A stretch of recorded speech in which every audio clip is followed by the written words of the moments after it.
অসাধারণ এক suspense thriller. আর Malayalam cinema industry তাদের সিনেমাকে যে কোনো শিল্পের পর্যায়ে নিয়ে গিয়েছে, তাই সিনেমা দেখলেই বোঝা যায় ছোট্ট একটা ঘটনা জীবনকে কত কিছু শিখিয়ে দিতে পারে। তারই নমুনা এই মুভি। যারা বলে সিনেমা থেকে আবার কিছু শেখা যায় নাকি, তাদেরকে এই মুভিটা ছুঁড়ে মারা উচিত। মুভি হচ্ছে আট্টাম। ছোট্ট সতর্কতা, সিনেমার মধ্যে একটা কিসিং সিন আছে আর একটা জায়গায় একটু অ্যাডাল্ট সাউন্ড শোনা যায়, তাই কারো কাছে যদি এগুলো সেন্সিটিভ হয় আগে থেকে জানা থাকা ভালো।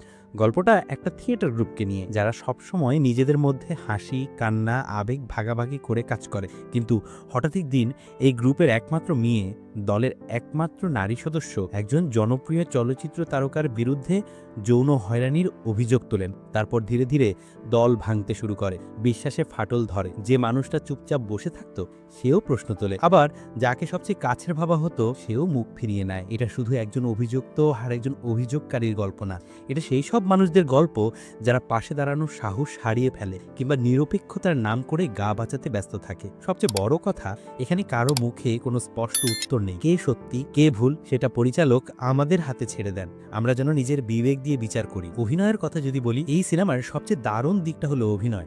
বিশেষ করে যে মেয়েটা অভিযোগ তোলে, তার চোখের ভেতরে কেমন একটা চুপচাপ আর্তনাদ ছিল।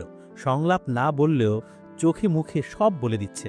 বাকিরাও কেউ কম না, যেভাবে তারা মঞ্চে নাটক করে আবার মঞ্চের বাইরে নিজেদের মুখোশ পরে থাকে। এতটা বাস্তবময় গল্প অনেকদিন পরে দেখলাম। মিউজিক আর ক্যামেরার কাজ, এই সিনেমায় কোনো বড় সড়ো ব্যাকগ্রাউন্ড স্কোর নেই, তবুও প্রতিটা দৃশ্যে একটা চাপা সুর বাজে। না শোনা গেলেও সেটা অনুভব করা যায়। অনেক সময় নীরবতাও গান গায়। এই সিনেমা যেন তার প্রমাণ। ব্যক্তিগত অনুভূতি, প্রথম দিকে সিনেমাটা একটু ধীরে চলে, অনেক কথা অনেক আলাপ। আমি ভাবছিলাম কিছু হবে তো, কিন্তু ঠিক যখন আমি আরেকটু মনোযোগ দিতে শুরু করলাম তখনই বুঝলাম এই সিনেমাটা চোখে দেখার না, মনের ভেতর দিয়ে অনুভব করার। শেষ দৃশ্যটা দেখে একদম স্তব্ধ হয়ে গিয়েছিলাম। কি পরিণতি, কি অদ্ভুত সুন্দর একটা না বলা কথা, যেটা বলার দরকার ছিল না তবুও মনে গেঁথে গেল। শেষ কথা, আট্টাম শুধু একটা গল্প না, এটা একটা জীবন্ত আয়না।